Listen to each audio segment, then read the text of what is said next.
Dillon. Ms. Dillon. Mr. Diorio. Mr. Diorio. Mr. Biddle. Mr. Biddle. Ms. Tassi. Ms. Tassi. Mr. Drouin. Mr. Drouin. Ms. Zerowitz. Ms. Zerowitz. Mr. Assassi. Mr. Assassi. Mr. El Khoury.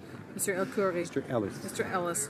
Mr. Eyolfson. Mr. Eyolfson. Mr. Finnegan. Mr. Finnegan. Mr. Fisher. Mr. Fisher. Mr. Fonseca. Mr. Fonseca. Mr. Fragiscados. Mr. Fragiscados. Mr. Fraser West Nova. Mr. Fraser West Nova. Mr. Fraser Central Nova. Mr. Fraser Central Nova. Mr. Fuhr. Mr. Fuhr. Mr. Garrettson. Mr. Garrettson. Mr. Graham. Mr. Graham. Mr. Greywall. Mr. Greywall. Mr. Hardy. Mr. Hardy. Mr. Harvey. Mr. Harvey. Mr. Housefather. Mr. Housefather. Ms. Hutchings. Ms. Hutchings. Row at my right. Ms. Ratanzi. Ms. Ratanzi. Mr. Shifke. Mr. Shifke. Mr. Virani. Mr. Virani. Ms. Goldsmith-Jones. Ms. Goldsmith-Jones. Mr. Fillmore. Mr. Fillmore. Mr. Algabra. Mr. Algabra. Mr. DeCourcy. Mr. DeCourcy. Mr. Beach. Mr. Beach. Ms. Rudd. Ms. Rudd. Mr. Duguid. Mr. Duguid. Mr. Miller-Ville-Marie, le Sud-Ouest et les Sœurs. Mr. Miller, Ville-Marie, le Sud-Ouest et les Sœurs. Mr. Lamoureux. Mr. Lamoureux. Mr. McKinnon-Gatineau. Mr. Kinnan-Gatineau. Mrs. McCrimmon. Mrs. McCrimmon. Mr. Lightbound. Mr. Lightbound. Mr. Vaughn. Mr. Vaughn. Mr. Mendocino. Mr. Mendocino. Mr. Poisson. Mr. Poisson. Mrs. Lockhart. Mrs. Lockhart. Mr. Dhaliwal. Mr. Dhaliwal. Mr. Pesky-Salido. Mr. Pesky-Salido. Madame Mendez. Madame Mendez. Mr. Oliphant. Mr. Oliphant. Mr. Dubourg. Mr. Dubourg. Mr. Aldag. Mr. Aldag. Mr. Amos. Mr. Amos. Mr. Ananda-Sangri. Mr. Ananda-Sangri. Mr. Knoll. Mr. Knoll. Ms. Groh. Ms. Groh. Mr. Lauzon, Argenteuil, La Petite Nation. Mr. Lauzon, Argenteuil, Les Petites Nations. Mrs. Romanado. Mrs. Romanado. Mr. Blair. Mr. Blair. Mr. Holland. Mr. Holland. Mr. Casey Charlottetown. Mr. Casey Charlottetown. Mr. Leslie. Mr. Leslie. Ms. Gould. Ms. Gould. Mr. Carr. Mr. Carr. Ms. Monsef. Ms. Monsef. Mr. Rodriguez. Mr. Rodriguez. Mr. Sohi. Mr. Sohi. Mr. Garneau. Mr. Garneau. Ms. Duncan et Tobico-Nord. Ms. Duncan Etobicoke North. Duclos. Mr. Duclos. Ms. Murray. Ms. Murray. Ms. Cara. Ms. Cara. Mrs. Cesar Chavan. Mrs. Cesar Chavan. Mr. Cormier. Mr. Cormier. Mr. Lametti. Mr. Lametti. Mr. Kuzner. Mr. Kuzner. Ms. Jones. Ms. Jones. Mr. Rusnak. Mr. Rusnak. Mr. Eiking. Mr. Eiking. Mr. Bagnall. Mr. Bagnall. Mr. Paradis. Mr. Paradis. Mr. McGinty. Mr. McGinty. Mr. Scarpaleggia. Mr. Scarpaleggia. At my right. Mr. Hare. Mr. Hare. Mr. O'Regan. Mr. O'Regan. Mr. Sajan. Mr. Sajan. Ms. Petitpas-Taylor. Ms. Petitpas-Taylor. Mr. Goodale. Mr. Goodale. Madame Joly. Madame Jolie. Mr. Champagne. Mr. Champagne. Ms. Freeland. Ms. Freeland. Ms. Chager. Ms. Chager. Mr. Trudeau. Mr. Trudeau. Ms. Qualtrough. Ms. Qualtrough. Mr. Bryson. Mr. Bryson. Ms. Wilson-Raybould. Ms. Wilson-Raybould. Madame Le Boutillier. Madame Le Boutier. Madame Bibot. Madame Bibot. Mr. Hussain. Mr. Hussain. Ms. McKenna. Ms. McKenna. Ms. Haidu. Ms. Haidu. Ms. Bennett. Ms. Bennett. Mrs. Philpott. Mrs. Philpott. Ms. Mahaichuk. Ms. Mahaichuk. Mr. Casey Cumberland Colchester. Mr. Casey Cumberland Colchester. Mr. McKay. Mr. McKay. All those at my left opposed to the motion will please rise. Fifth row. Fourth row at my left. Third row at my left. Second row at my left. First row at my left. Zipping through it. All those at my right opposed to the motion will please rise. Fifth row at my right. Fourth row at my right. Third row at my right. Gotta move fast. Second row at my right. First row at my right.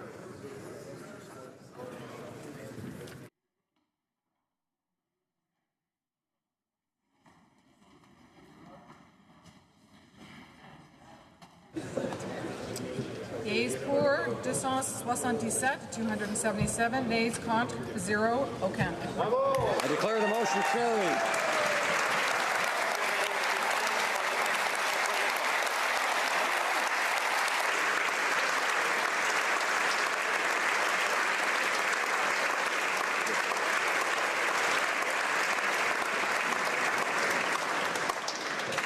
The House will now proceed. Order. The House will now proceed to the taking of the deferred recorded division on the motion at third reading stage of Bill S-226 under private members' business. Question is as follows. Mr. Bazan, seconded by Mr. Diot, moved that Bill S-226, an act to provide for the taking of restrictive measures in respect of foreign nationals responsible for gross violations of internationally recognized human rights, and to make related amendments to the Special Economic Measures Act and the Immigration and Refugee Protection Act, be now read a third time and do pass. All those at my left in favor of the motion will please rise. Mr. Bazan. Mr. Bazan. Fifth row at my left. Mr. Rota. Mr. Rota. Ms. Ing. Ms. Ing. Mr. Tutu. Mr. Tutu. Mr. Stanton. Mr. Stanton. Mr. Lauzon, Stormont, South Glengarry. Mr. Lauzon, Stormont, Dundas, South Glengarry. Mr. McKenzie. Mr. McKenzie. Mr. Udega. Mr. Udega. Mr. Glinsky. Mr. Glinsky. Mr. Diot. Mr. Diot. Mr. Calkins. Mr. Calkins. Mr. Leipert. Mr. Leipert. Mr. Schmale. Mr. Schmale. Mr. Macaulay Edmonton West. Mr. Macaulay Edmonton Mr. West. Shields. Mr. Shields. Mr. Vierson. Mr. Vierson. Mr. Waugh. Mr. Waugh. Mr. Mott. Mr. Mott. Mr. Weber. Mr. Weber. Mr. Benson. Mr. Benson. Mrs. Cousy. Mrs. Cousy. Mr. Plamondon. Mr. Plamondon. Mr. Sainte-Marie. Mr. Saint-Marie. Mr. Marcil. Mr. Marcil. Madame